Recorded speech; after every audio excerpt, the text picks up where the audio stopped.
Brandon Thurston from Wrestlenomics is up next, and we're going to follow Brandon with John Pollock from Post Wrestling. Delivering on the returns, increasing our margins.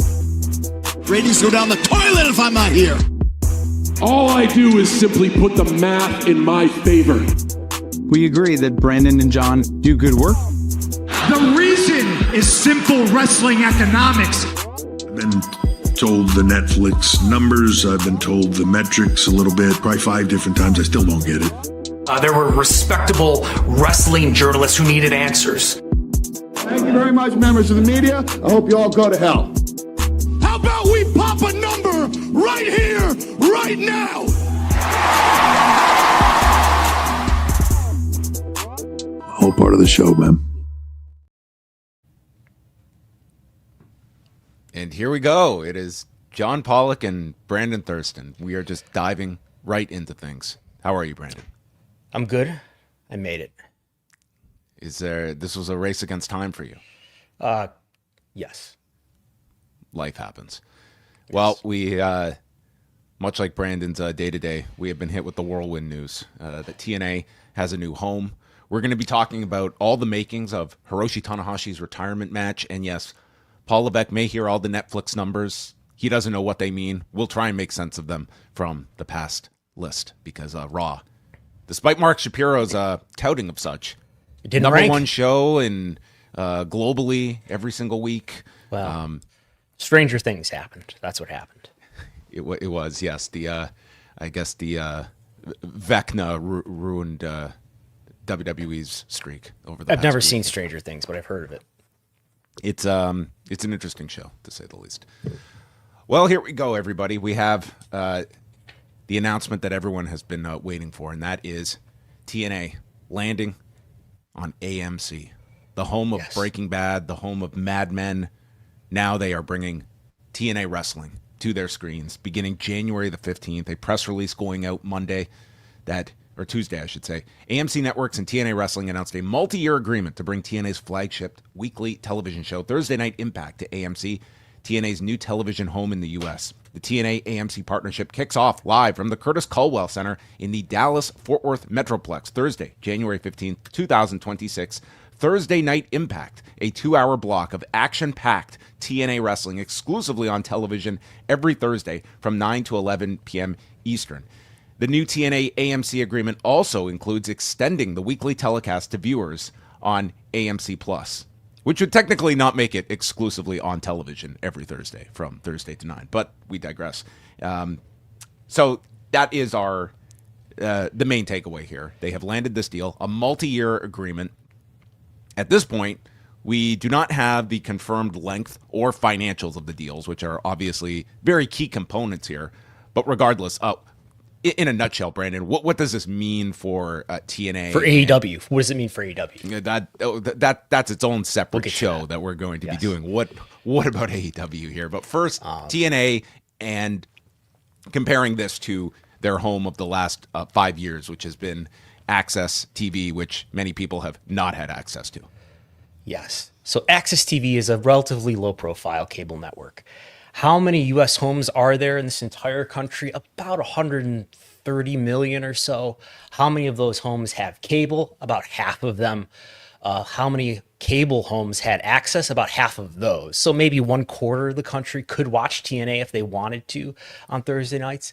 AMC is in almost all the cable homes, according to their disclosures from December of last year, or as of December of last year, they were in 60 million homes, which is probably a few million under what the very top most highly carried cable networks were at that point. ESPN, in its most recent quarterly report, think of ESPN as one of the most widely carried cable networks, had 61 million. So AMC's probably got a little bit less than 60 million at this point. This is going to be a much better platform for TNA. More people will be able to watch it if they want to. Yeah, Impact. We have not gotten ratings for Impact for basically the last 2 years. And towards the trail end, that last year where they were being reported on Access, I mean, they were doing for a period, they were doing like in the neighborhood of 100,000 viewers. They were falling below that by the end of 2023.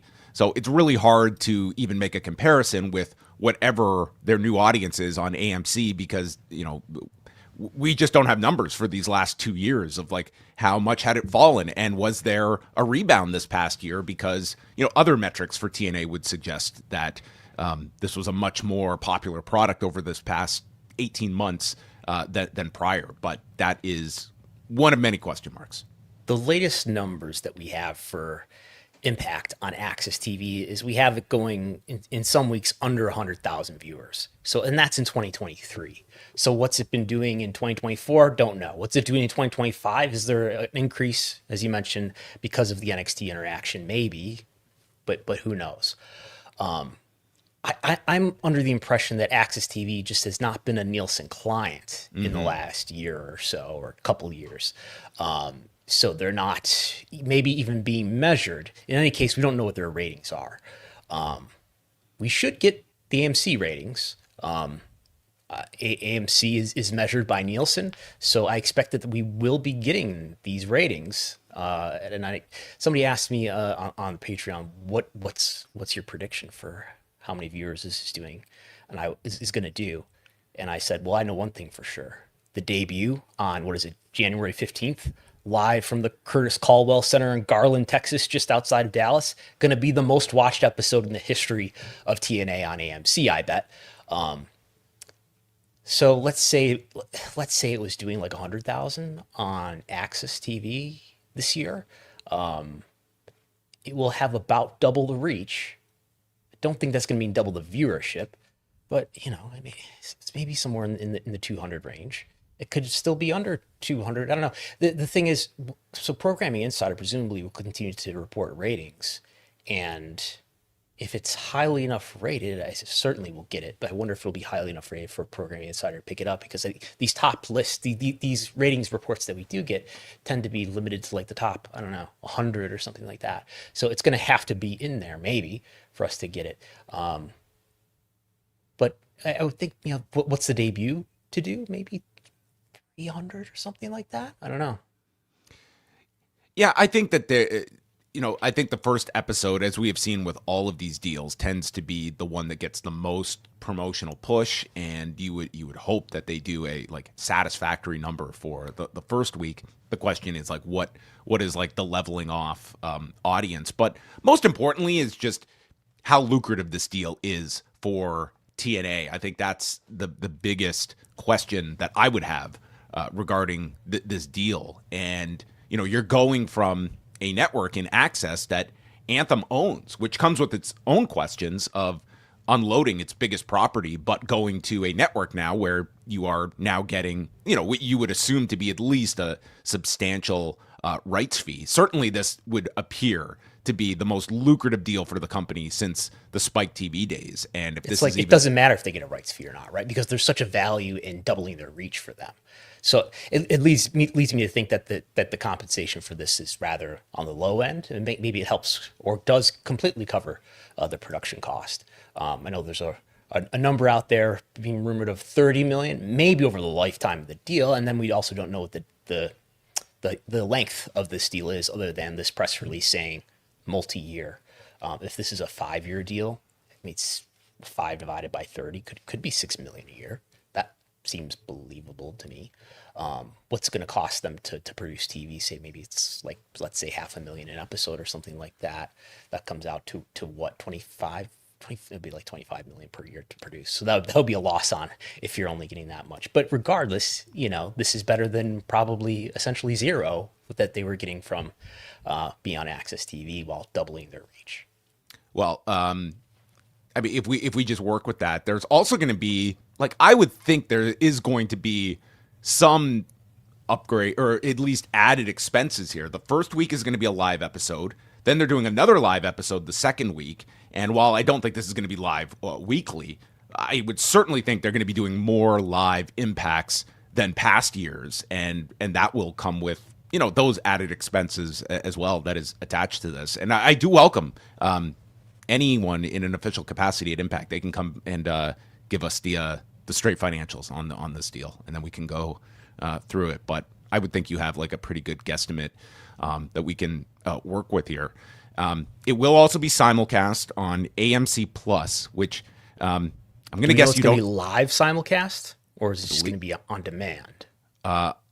I'm fairly certain that they were. What does this press release say exactly here? It also includes extending the weekly telecast to viewers on AMC Plus, so that may be a case of it going up afterwards. We should ask AMC to clarify that. Well, yeah, they did give a statement to the Wrestling Observer that TNA fans will be able to continue to watch Thursday Night Impact on TNA Plus as well as AMC.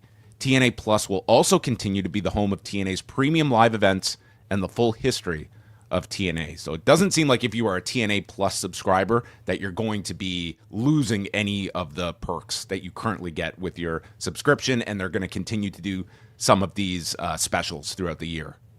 TNA Wrestling exclusively on television. So it's television, not streaming on TNA Plus. So there'll be a couple ways to watch this at least. So there will be... The show will make its way onto AMC Plus. That's what we can say confidently here. There was also a question asked of what does this mean for the TNA relationship with NXT? Is this going to end the NXT relationship? Well, Carlos Silva was on Busted Open Radio on Tuesday, and this is his response. Is this relationship with NXT going to continue? Absolutely. It's a big part of helping us get this deal. It's a big part of now being able to almost give back a little and provide a big platform for some of those superstars as well. And so absolutely the storylines, the things we're doing together, they're just going to continue to grow into 2026. I mean, like you said, Dave, the last 5-6 months have been awesome. And I think there's more to come. And 2026 is just going to build off of that and be even bigger. So from Carlos Silva's standpoint, all systems go with the NXT relationship into 2026. Silva was also interviewed by The Takedown on Sports Illustrated and was asked if WWE had helped negotiate this deal, and Silva's response was no. We did all the negotiations ourselves, with me leading the charge on the TNA side, and then CAA leading the charge as our representative and our partner on the deal. And SI goes on to state that he would not confirm the terms of the agreement between TNA and AMC, but noted that both parties were satisfied. When asking Silva directly if he believes WWE will exercise any clause akin to what has been reported, that being that there would be a clause in the deal that could trigger an end date. A 60-day notice. A 60-day notice of the relationship ending. He said, it's all going to continue. There's a lot of things in the works. Working with the top levels with both Nick Khan and Paul Levesque, and then working with NXT and so many others. Everyone's been great. So no, I have zero buzz or inkling around anything other than it being going great. And we're going to continue to keep the partnerships going strong. Silva ended. So the notion here is that it would be a threat to WWE, or WWE would see TNA as more of a competitor if they're on a better TV network. I suppose. They're still a distant number 3, I would say. They're still a quite distant competitor, even though this is good news for them. And I would say they're rather distant from AEW still. Well, how would you break that down? I mean, I hear all the time. This is viewership for one thing. If number 2 company. If TNA Impact on Thursday nights, granted at not 9 to 11, not 8 to 10, starts to do, within 100,000 viewers, 50,000 viewers of what Dynamite is delivering, then there's a conversation to be had. Like if we go through the chart, and correct me, these are all off the top of my head. SmackDown, we believe average annual value of 290 million. I'm sorry, 287 million. But I think since your favorite third hour became part of that deal, I think it might be a little more than that. Then below that, this just being what is on television, we're excluding Raw. NXT, 20 million. 25 million on CW. This deal, like we don't know. Like let's just throw out a figure of 6 to 10 million. Okay, like we'll just ballpark it. in comparison, like AEW is at 185 million per year. And I think these are kind of important to look at sort of the tiers of wrestling programming that are going to be in place for the coming years until these all come due. And I would say another part to all of this is that throughout these negotiations, Carlos Silva had initially pegged a ballpark figure of hoping to get between 7 and 10 million per year, which maybe this ultimately falls in that range. But then out of nowhere comes this introduction of big data plus panel.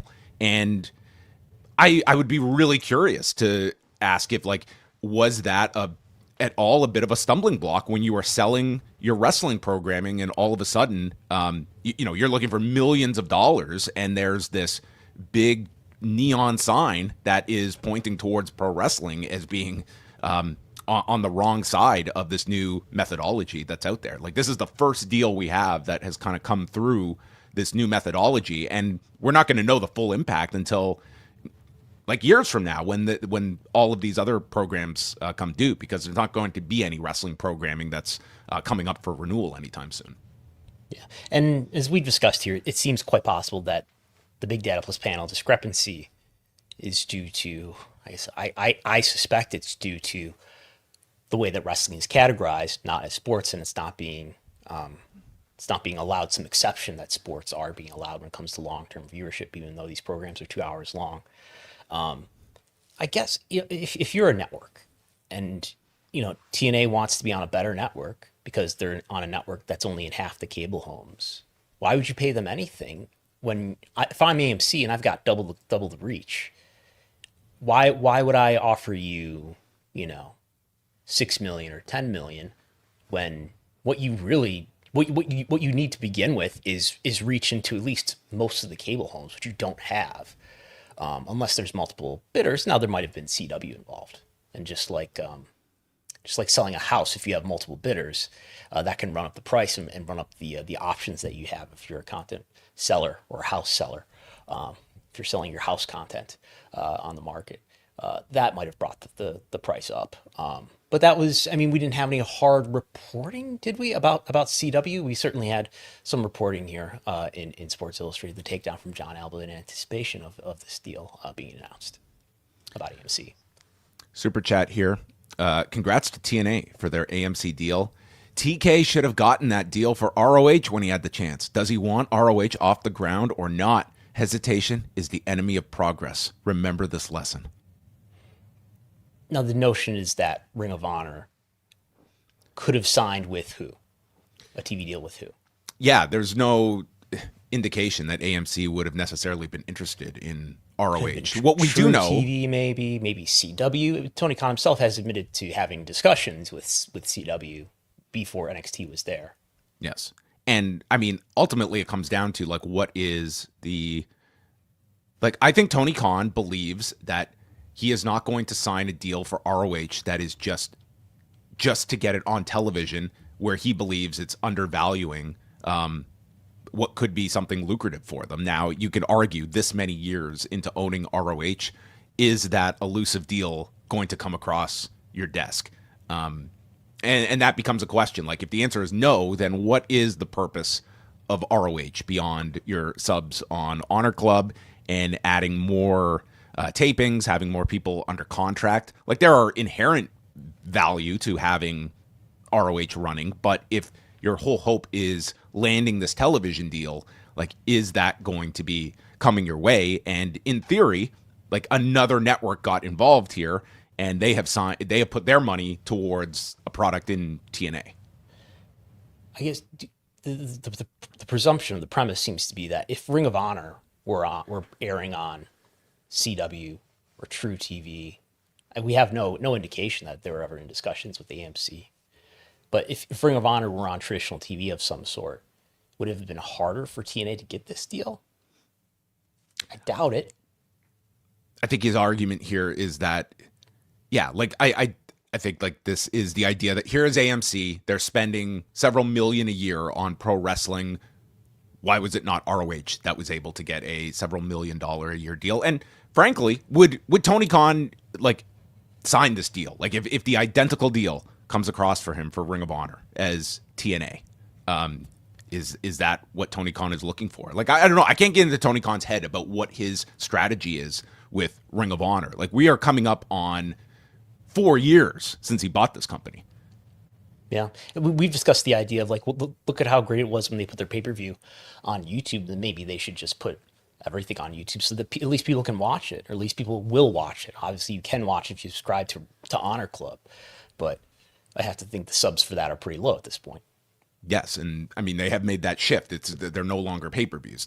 They come with your subscription to Honor Club. So, I mean, if you're subscribing to Honor Club, like, you get 3 of their big shows each year, but it's one where, if the idea of landing this television deal, I mean, maybe it's just the idea of not wanting to sign a bad deal and be committed to it, but what are you holding on to, waiting for, if this is going to be a venture that lands you into profitability that you would not suspect ROH on its own is anywhere close to. Yeah, at the moment it's mainly developmental.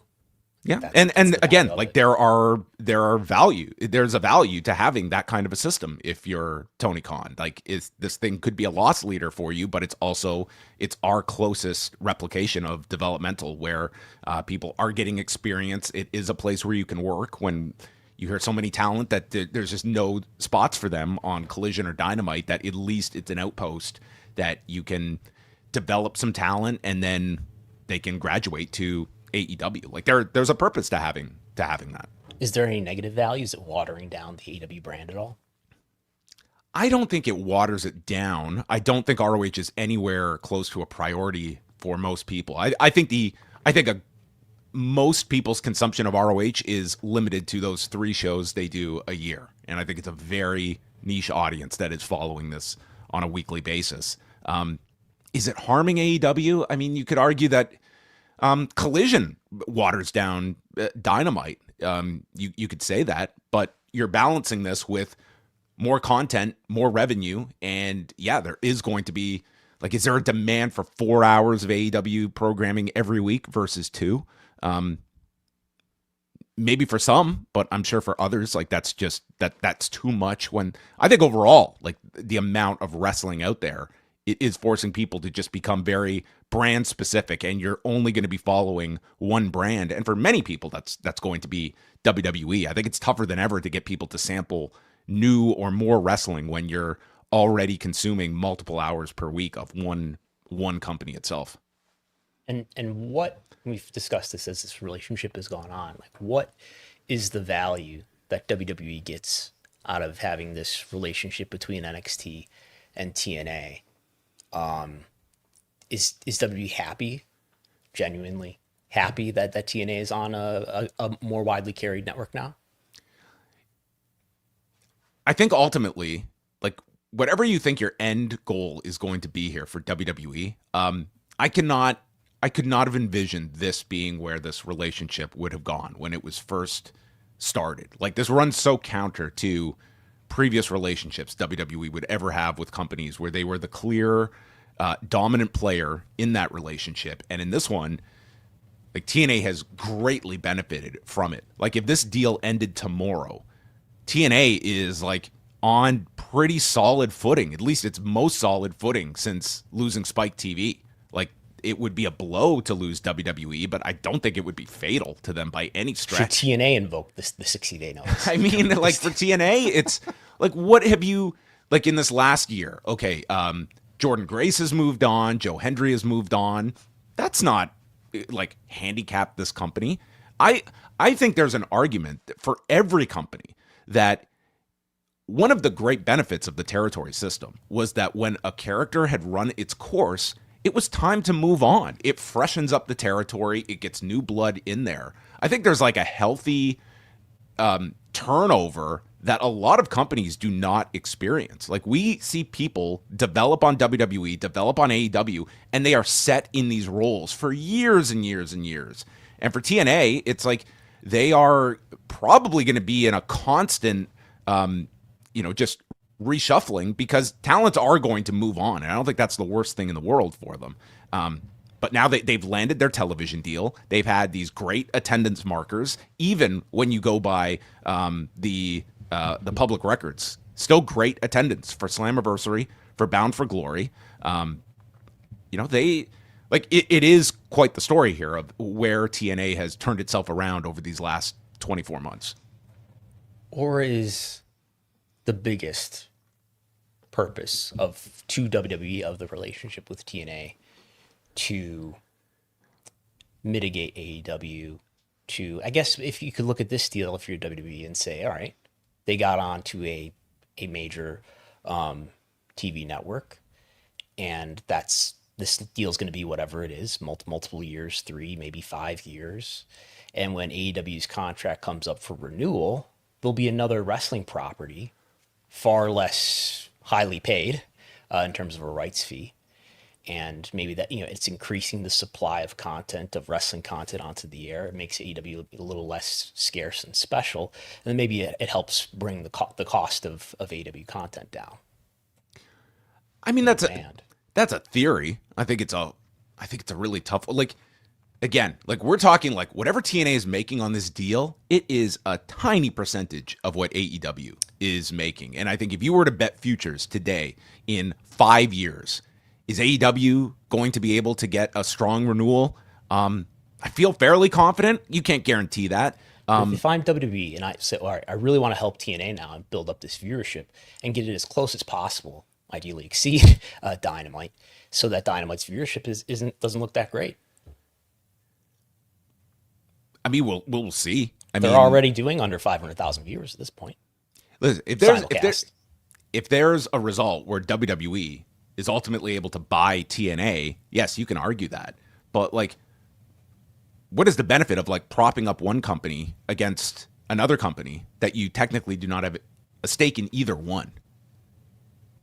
Yeah, I mean, they've done a lot to counter program AEW and do things that seem do nothing but they're meant to be sort of a competitive attack against AEW. I'm not sure what the benefit is to WWE.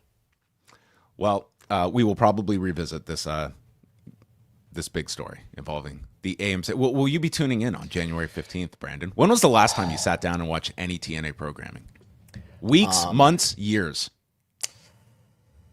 It probably would be years. When's the last time I watched any wrestling programming? I did turn on Survivor Series, and I alerted you of that. Yes. I did turn on some Survivor Series brought to you by Riyadh Season. Things happen. So I did watch some of that. But the last time I watched AMC was probably watching an old movie of some sort, maybe in the 2000s, decade or so.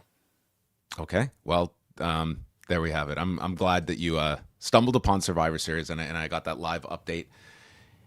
But now we are going to shift gears. Maybe another show that Brandon might be watching will be Wrestle Kingdom, coming up on January the 4th at the Tokyo Dome. And returning to the show, the great Trish Speirs, who has written this excellent breakdown of all the machinations behind Hiroshi Tanahashi's retirement match.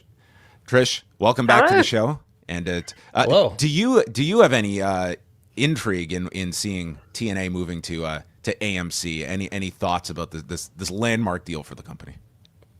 I think we're still at a point where we don't know enough of the details to kind of comprehend exactly what it's going to mean, especially if it's something that they're not going live 52 weeks a year. How is it going to impact in terms of talent pay and benefits? And then, I kind of see Brandon's point around the impact of lowering the potential value of AEW's next TV deal. So that is something that I'm thinking of as well as being another potential platform that's kind of off limits to them when it comes to their next set of negotiations. Well, we have Trish on to talk about this great piece called The Final Road that you can go and read on the Social Suplex. We will include a link in the show description. Trish, how long were you working on this story? Because this looks like it was months in the making, and trying to unpack Japanese wrestling politics can be very, very complicated. And I thought you kind of did as a really clear job of trying to represent all sides of what had to be a really fascinating series of negotiations, and how just the left and the right hand somehow had to be in sync here to create this match on January 4th. It's kind of a strange thing because sometimes when you first hear things, I think you'll know this yourself, you don't always think about the importance of them. So you just kind of put them away in your memory bank. And really, there's been information for this story for kind of 2 years, but when it kind of really started was back at the previous Tokyo Dome. Back in January this year, stood out of a very, very wet and cold Otter Gymnasium. And that's when we first heard about Nakamura being, the potential opponent for Tanahashi. And then really it's kind of snowballed from there. And once we got to the announcement at Anjo, I just thought, I need to write this. And then I read a lot of other kind of summaries and I thought, I don't know if we've really told the story. I think I can kind of add some value to it. And that kind of went from there, really. And then we were very lucky. I mean, there was parts of the story that I wanted the kind of a viewpoint from Okada's side. And I thought, can I get that? And it turned out I could.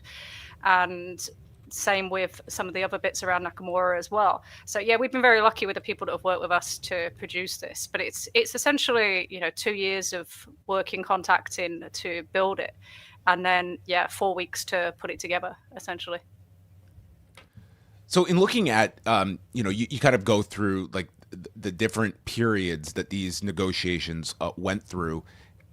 Why don't you just bring people up to speed on Shinsuke Nakamura and sort of when things heated up the most over these last couple of months of how close they got to, because I think for most of the public, I think they really took it as a potential landing spot for this retirement match when you got like the shout out by Nakamura when WWE was over there in October, Tanahashi acknowledging this.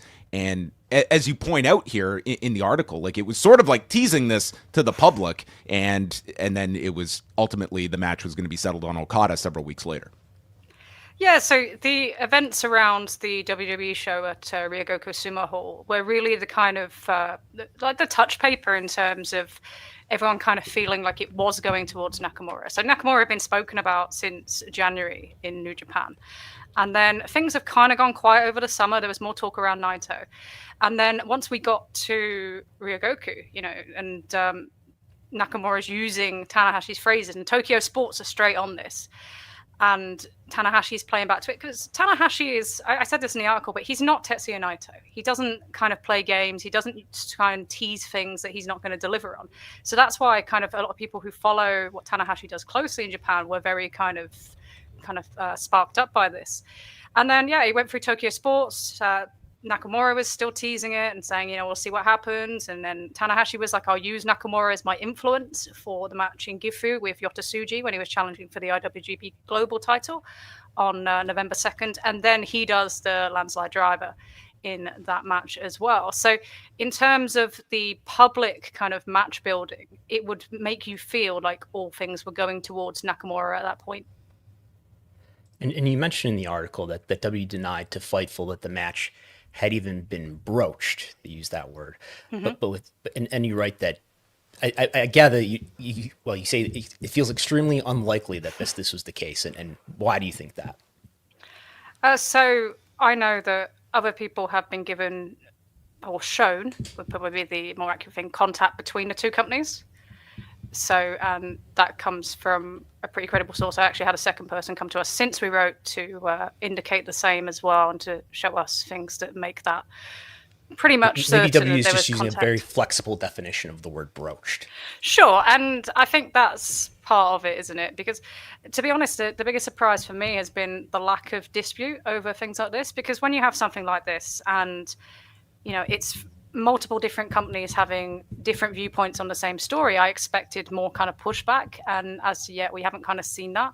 Why WWE wouldn't deny it, I'm not 100% sure. I guess you can look at it and think, well, ultimately they didn't get the match up, so why would you want to admit that you didn't kind of succeed?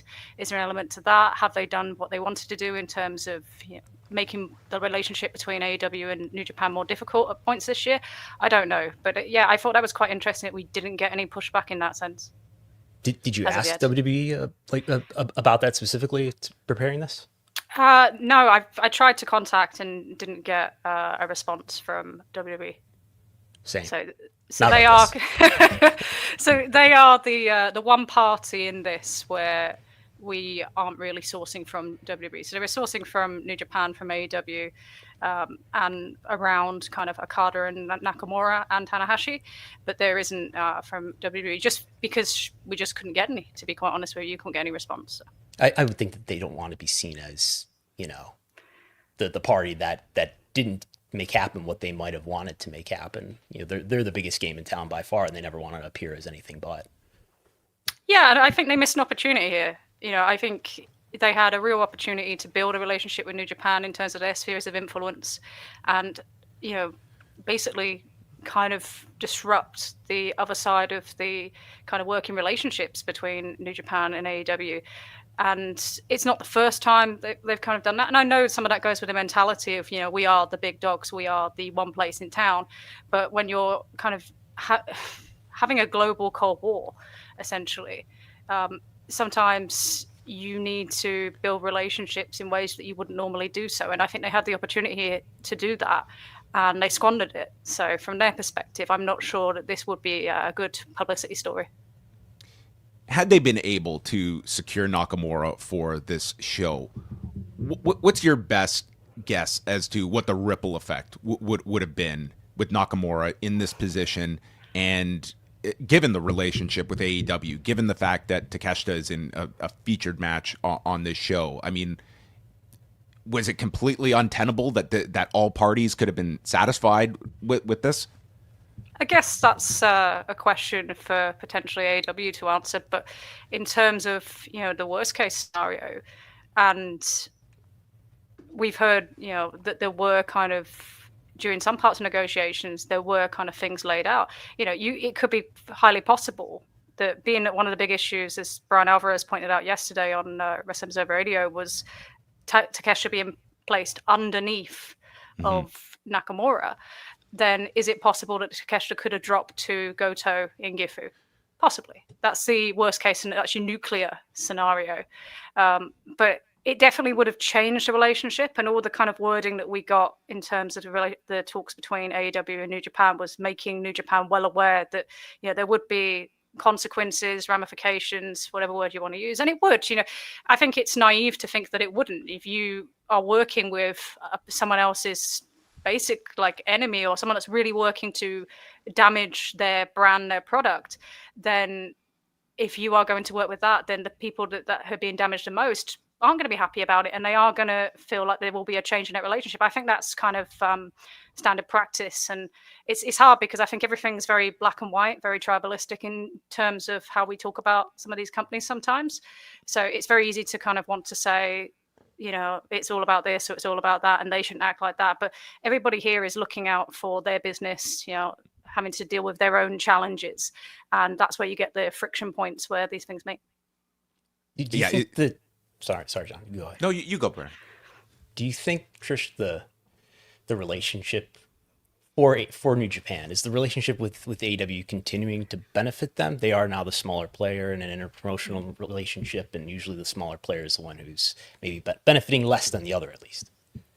I think there's still, you know, quite significant benefits. The fact that Takeshita is there this year and being such a significant part of their year is a huge benefit in itself, that he's been allowed to be dual contracted. I don't think that him being a dual contracted wrestler is the point of the issues that he's had in terms of his presentation in New Japan this year. But also, you know, it does offer a lot of New Japan wrestlers a chance to add to their income, especially while the yen is so devalued at the current time and inflation is such a big thing. And, you know, there's been lots of stories in the last few months around kind of the pay issues and contract issues in New Japan. So that is a huge benefit. And then obviously when they have what we believe is revenue share for the Forbidden Door show as well. So there is benefits to them. And I think having that kind of, not just the connection with AEW for New Japan, but also having that kind of connection with CMLL as well, it's beneficial to everyone. And you do sort of have access to the people that have left New Japan previously as well. So there are benefits to them. I think one of the big questions going forward around this was how valuable is that relationship in terms of, you know, you're losing the strong shows. So the next New Japan show in the US is under the New Japan banner. a new beginning rather than the New Japan Strong banner, which was supported quite heavily by AEW.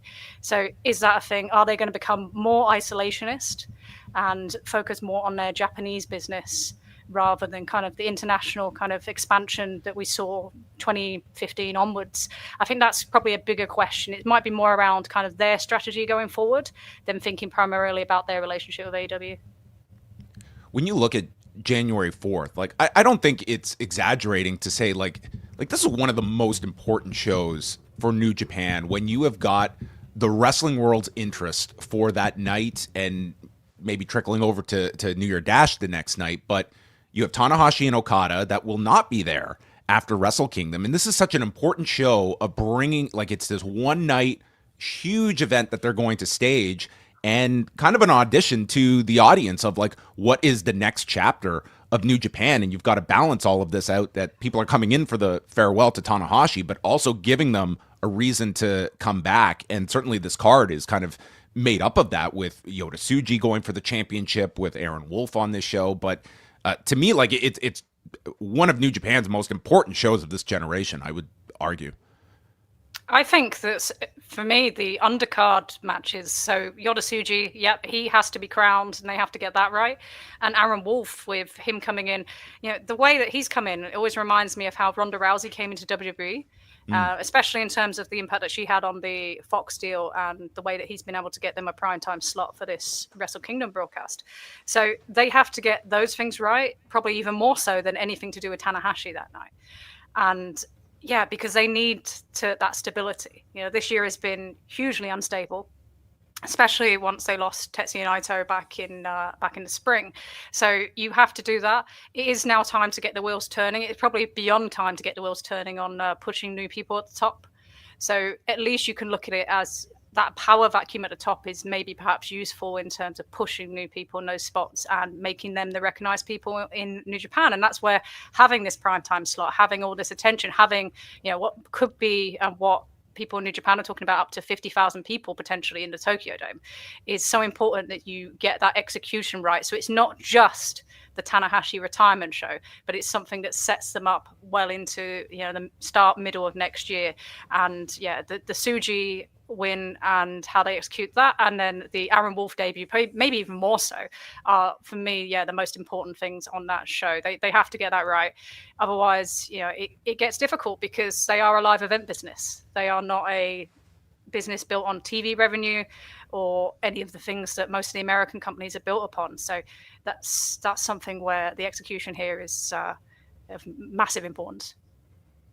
One of the more scandalous things I learned from your article, Tony Khan, not a fan of Evil. Not looking forward to this Aaron Wolf versus Evil match, I take it. Well, that was a Fightful report that came out during the G1 finals weekend, and it was very much after there'd been kind of a lot of pushback as to why is Evil Takeshita's opponent in the finals. And that came out through Fightful, and it very much said, you know, basically it was abscond, AEW have no part in this booking, and then led with, yeah, this is the reason Evil isn't booked by AEW or any of these crossover shows. And that was an interesting point that wasn't well received on the other side of the Pacific, because, you know, Evil has someone that is very much connected with Hiroshi Tanahashi. And, you know, he faced him at the Dome this year, and it actually was a pretty good match. Like, I was in the Dome, I will tell you, it was very well received. So being his closeness and the fact that he's being trusted with Aaron Wolf, and I know the gimmicks will help to protect Wolf in that way, it's felt like very much a shot.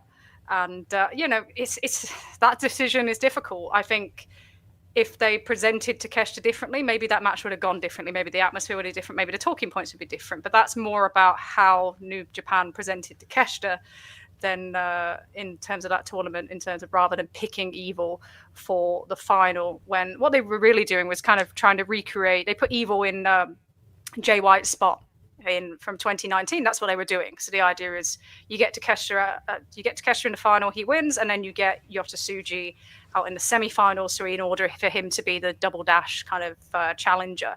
But yeah, it's I can see why so many people hated it. I think House of Torture are very much long in the tooth for anybody that watches New Japan on a regular basis. But I think it's definitely something to consider, Tanahashi's relationship with Evil, when you are making statements like that. You also wrote that perhaps the only man who knows the entire story of the past year is Hiroshi Tanahashi, and I would argue that of him, of Tony Khan, of Paul Levesque, he is clearly the most likely of those three to at some point do some like extra long interview and go through this at some point in time. Would he be the individual that you would most love to just inject with truth serum and answer all your unanswered questions? See, I'm not sure if I agree that he would be the most likely to ever talk about it, just because he is the ultimate company guy, And although I can kind of argue myself, because his appearance on NHK Radio, and I had a native Japanese speaker go through that one with me, he was quite revealing. So maybe he would do, but at the end of the day, he's selfless in the way that he will always put that company first, and if it means not talking about something or it means dressing something up, he's never going to be that person that does the kind of like, this is exactly what happened and I'm going to burn all the relationships that we have with anybody else. But yeah, and that's, I guess, one of the questions is when people say, when you look at where he started and the way he talked about Nakamura last year and about coming full circle, because it would be 20 years from his first match at the Tokyo Dome against Nakamura for the Under-30 Championship in 2005. I guess that's where people say, if that's what he wanted, like, this guy's been so selfless across the course of his career, why can't we give him what he wants? But he understands the politics of it. He understands the way that wrestling works, and he's just going to put his company first and make sure that this is the biggest night possible. This was the last of his kind of his 10 things that he wanted when he became president, and a lot of them were kayfabes, but one of them was to put 40,000 people in the Tokyo Dome, and we all kind of went, how are they going to do that? But he's already surpassed that. So that, yeah, this is his final big achievement as a wrestler, and I think he deserves it. And the other thing around this year is I don't think we've kind of acknowledged, I wish I wrote more about this, how hard he's worked this year. He's had more singles matches than any year since 2006.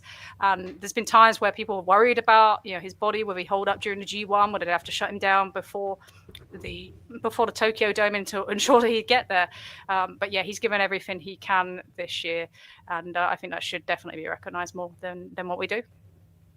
My last question is kind of the odd man out of this whole thing to me is Tetsuya Naito, and what you see as sort of just his future period, and if New Japan comes into that equation at all with Naito.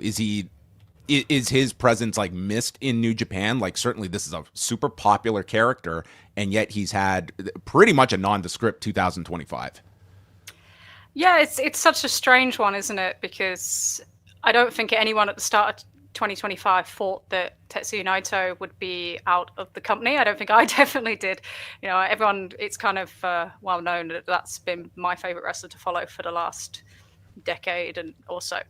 But it's a case of there's been some confusion about it. People have, they look back at the summer and thought the office isn't really worried about this. So is there something else going on? Is this a break for him to have surgery, on his eyes again?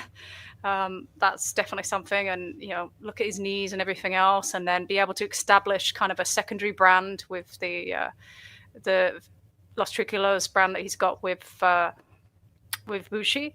And then, he's just sheer lack of activity. He's just basically plying his trade at Revolution Pro here in the UK and in WXW in Germany so far. And both of them being affiliated with New Japan has raised some eyebrows. But it's an interesting one. I think there's a big money match left for him with Yota Tsuji. I think they've kind of set that up. They could have done that before he left. They didn't. There's still not really done very much with his former group. I know they've kind of put them with the War Dogs, but that feels more like a temporary solution than anything. So there is the opportunity for him to come back in, and they do feel the miss. I guess their idea is that we've taken that pain. We took that pain during this year's G1. We've taken that pain kind of in the autumn as well, and we're not feeling it right now because you're on the World Tag League is essentially Tanahashi's final road tour, and that's kind of ensuring that this will be a really successful tour for them, probably the most successful since Naito's last tour with Dontaku.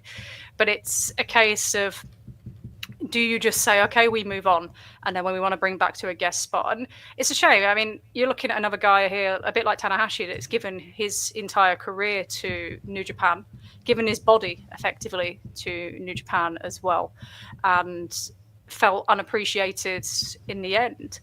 And you kind of never really want to be in that position, but it's also very hard to say to someone that maybe you're not in the spot now where you can work the main events on a regular basis. Maybe you're not in the spot where you can be the top guy, and we need to kind of cycle you sideways or into something else while keeping you around. And not everybody's willing to do that. So I think there were big differences between them at the time. Maybe that changes, maybe it doesn't, but I would like to see him do more. I think the output since has been pretty disappointing.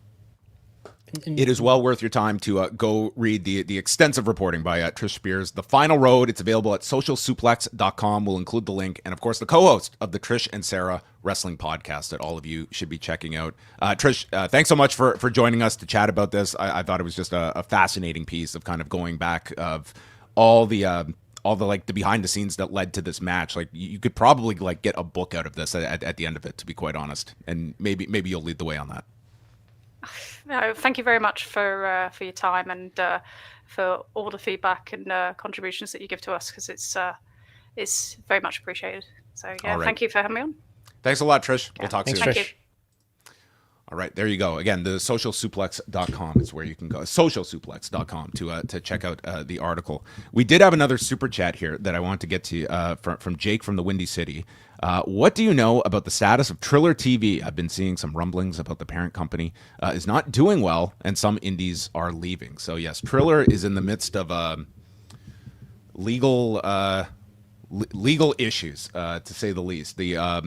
The MMA Draw has been following this case, and apparently they've kind of gone dark. They are owing certain outstanding legal fees, and at the core, Triller TV is losing a ton of money. It sounds like, and I don't know what the future of Triller is going to be, but it is one where certainly if you're following these filings, it's not painting a profitable picture of Triller. I have a press release pulled from SEC.gov to read you that I've pulled up when I saw Jake's question here. This is from November 17th, so this is not very new. It's a couple weeks old, but this is about it being delisted from the NASDAQ. I think is what we're reading here. Mm-hmm. Triller announced on November 17th it received an additional delisting determination, which, if you remember a few months back, we were discussing news around Triller, and I think that it owed, I forget what its issues were exactly, but its stock had collapsed and it was at risk of being delisted, I think, for lack of reporting its quarterly reports. Anyway, it received an additional delisting determination letter from the listing qualification staff at the NASDAQ Stock Market LLC, indicating that since it failed to timely file its Form 10Q, which is a quarterly report. This serves as an additional basis for delisting. What does that mean? It won't be in the NASDAQ, and it'll be harder for them to raise money to get cash. Remember, there were some issues around announcing a round of investment that they said they had, but it turned out they didn't have. Yes. This is, so we should always emphasize, too, that this is the entire Triller parent company, which is the parent of the streaming service that we're more familiar with. So I've always kind of thought that, Triller TV kind of makes sense as a business, I think, even though its parent company seems to be in big trouble.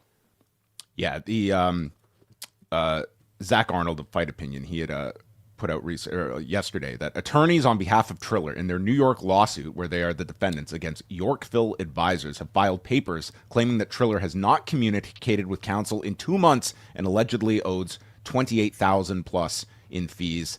This is Triller's second batch of attorneys withdrawing in the case. So that's the latest. Not getting back to people. Probably not good. So I think the outcome here is that you'll see Triller TV maybe be sold as parts, and go to a different parent. Who could that be? I don't know. Zone is one that comes to mind for one thing. Who knows? There's always 14th and I out there that are looking to make private equity investments, have some experience in the entertainment business. Okay, well maybe Brad Blum is going to come in and overtake things. He'll get things back on the straight and narrow.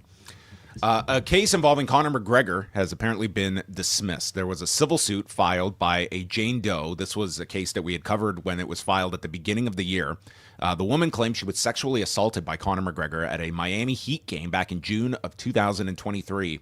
This was the same game, if you recall, that Conor McGregor punched out the mascot, and there was even surveillance footage that did show McGregor going into a bathroom, and of course, what happened in the bathroom is at the core of the dispute, but the woman had alleged unlawful sexual contact at the game and also named the Miami Heat and the operators of the arena, the Kaseya Center, as defendants.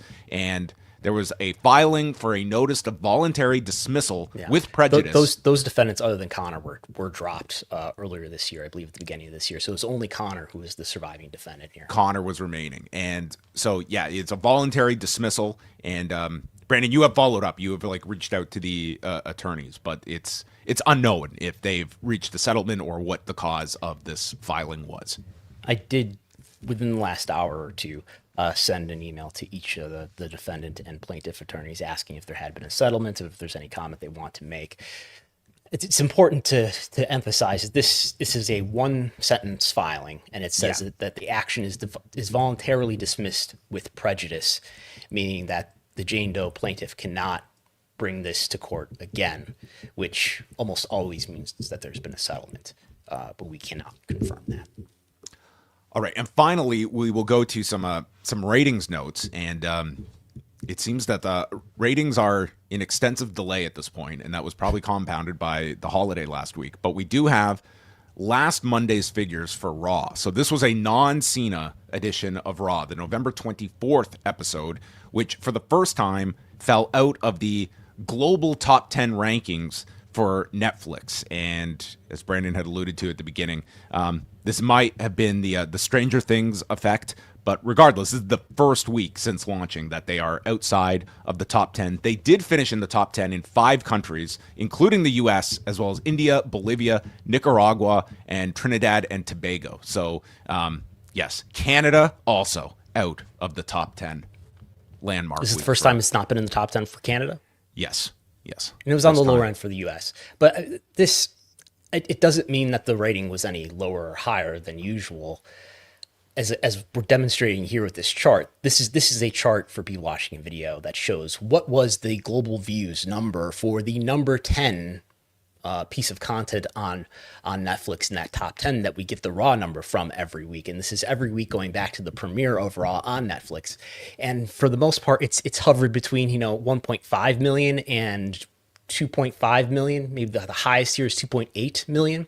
The number 10 content this week was 4 million, because I guess Stranger Things just came out on, I believe, the 26th. So this apparently prompted everybody to go through and binge previous seasons of Stranger Things. This is crazy. All 5 seasons of Stranger Things are in the top 10 here, which is just insane. At much higher rates than the top 10 usually. Yeah, this is not a case where it's Raw did Raw probably did a totally normal number. 3.1 million was what they did the previous week, and that was a pretty good number for Raw. So that was a high number. Yeah, it's more so just the bar was so high this week that this is probably going to be an anomaly week, because you would not think that all of these other seasons of Stranger Things will keep up, even though the 5th season is probably going to just dominate these charts for the time being.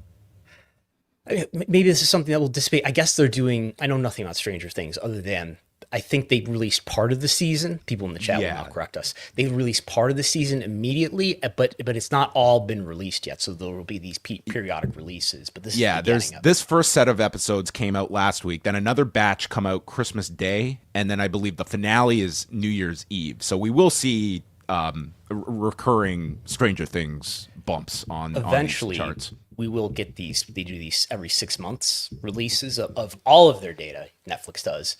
So that's Brandon's Christmas gift every year. That is, and so I would expect that sometime around after the next quarterly report for Netflix. We'll get a big data dump. So we'll see where this episode ended up with some weeks of trail of watching behind it.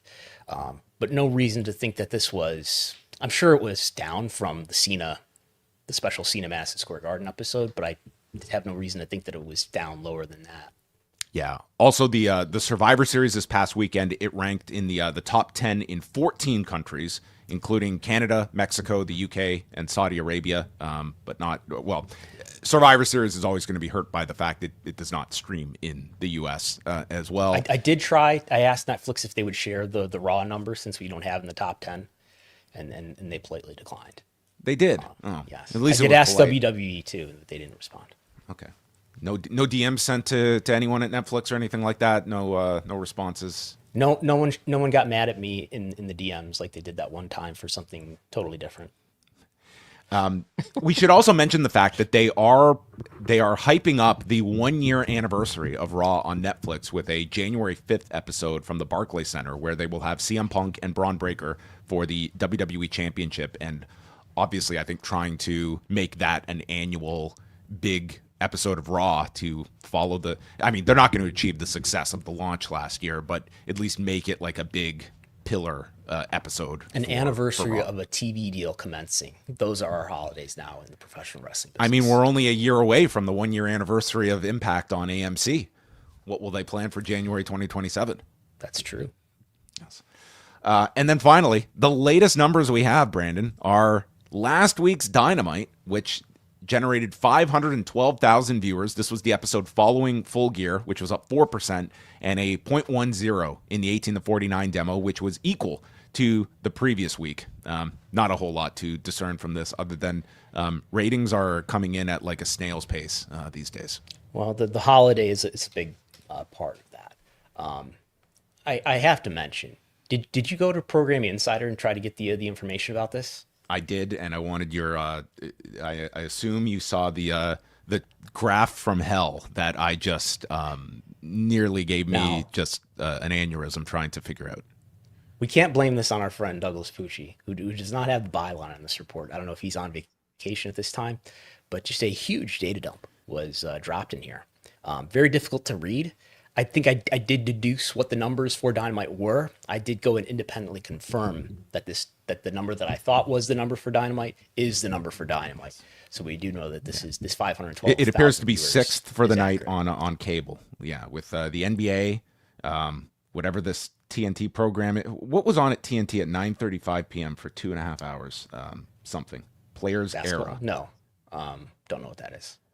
Okay, well, yeah, a ton of data, a lot of demos here. You could print it out for yourself and draw some arrows, and you would have a lot of great demographic data here. Yes, it's not exactly men's labeled, college basketball. College basketball okay. is what this is. That makes sense. Okay, MCBB. Yeah. Well, there you have it, everybody. You're now up to date on all the latest ratings info. My last question, Brandon, what was all the feedback you received last week for your big data plus panel reporting? I think that this got widely circulated. It was extensively reported upon, re-reported upon, and this seemed to cross over. I think it got picked up on Awful Announcing. Did you get a lot of feedback? I saw. I think there was one other, maybe Yahoo. Observer did a big breakdown on it. Did it? Okay. Yes. I don't know. Nothing out of the norm, I think, for me. Why would you see something that I don't? Because I don't pay attention to. No, I'm not trying to be like elusive here. I was just asking you, just general feedback. It was a big story, and it was one that I think a lot of people took attention to, and it probably helped having the CW give a scathing response. Yes. That always helps, and that always helps. And I think a lot of people are, it was very impressive that you got all the panel data as well, so everyone can look at. I mean, just any conclusions that you have drawn a week later in terms of how we should be viewing these wrestling numbers, and are you like, is this the sky is falling for pro wrestling, or is this a more measured conclusion you have reached when it comes to they're not labeled as sports? There are potential explanations that you feel might be at play here that could. The signs to me point to this is a methodology issue. right? Everything that we're seeing is consistent with that. It's affecting all wrestling programs.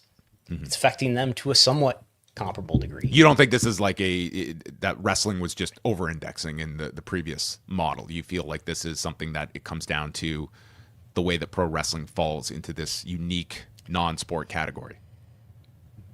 It's possible, but it seems more likely that this is a methodology issue, especially in light of that one data point that we have for Collision, where it is less than a 2-hour show. It's only a 67-minute telecast on that occasion. And under big data, it did significantly better than old panel methodology. So this is, I think this was an undercovered story, and it's going to continue to be. And if you're an analyst on a TKO stock call, this should be a question. What's more important to TKO's business, well, to WWE's business, than media rights fees? You're measuring 20% lower. At least SmackDown is. I don't know if that has bearing on Netflix, but it's measuring 20% lower. What does that mean for you? You going to offer investors any reassurance? I know your stock price is great, but does that mean anything for the next round? If this doesn't get corrected, are you doing anything to get it corrected? A unified platform, more personalization, more customization. Why, Mark Speirs? Are you asking for more customization when it comes to the measurement of some of your most valuable properties? Is that happening?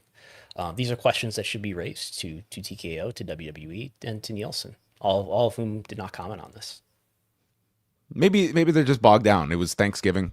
Maybe you're going to get a slew of emails over the next week. I would be curious because AEW is going to have another 3-hour show in 2 weeks. Be really interesting if we get a comparison with for a that 1 hour collision. With the 1 hour collision tacked on at the end of it, and see if this repeats itself, because we're not going to know unless somebody can obtain the two methodologies for the same telecast, right? Like we have examples already in the past of that, right? Right. I think there even has been a 1 hour collision after a Dynamite since this. In any case, it's not like it's a 1 hour collision in its normal time slot, so where you can say, oh, it was up. Yeah. It's 1 hour after Dynamite. It's in a weird time slot as it is. I don't know what to expect there. Right. I understand. Well, a great job that you did on that. Again, you can check that out at Wrestlenomics.com, as you can catch up on all of Brandon's latest reporting and stories and site fees that he is holding these people's feet to the fire. Okay, if you have a public obligation to hand over information, Brandon's coming for you. Okay, fair all warning. I'm asking is for you to comply with the law. That's not holding anybody's feet to the fire. That's asking you not to run a red light. Great point. As Chris Jericho once said, do your job. Do your job. All right. I am going to be back tonight with Wei Ting after a 2-hour edition of Dynamite. Thank God. I don't have 3 hours in me anymore. I'm too old for this. I'm thinking of boycotting SmackDown in the new year. I think I'm done with this show. It's too much for me.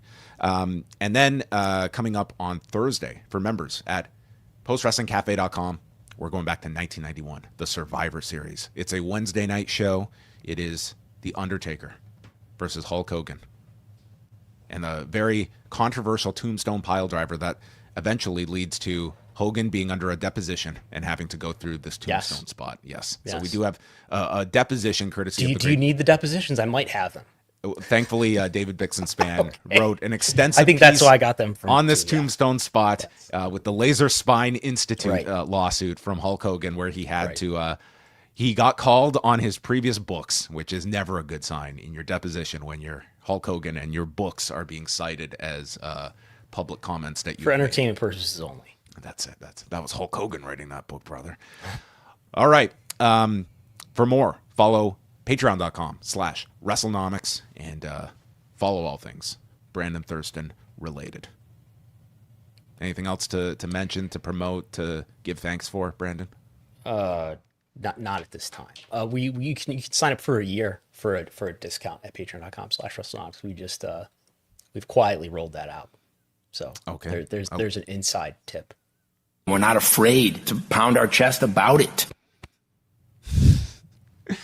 On behalf of Mark Shapiro, we will chat with you next Wednesday, 1 p.m. Eastern Time. A big thanks to Trish Speirs for joining us, and we'll chat next week.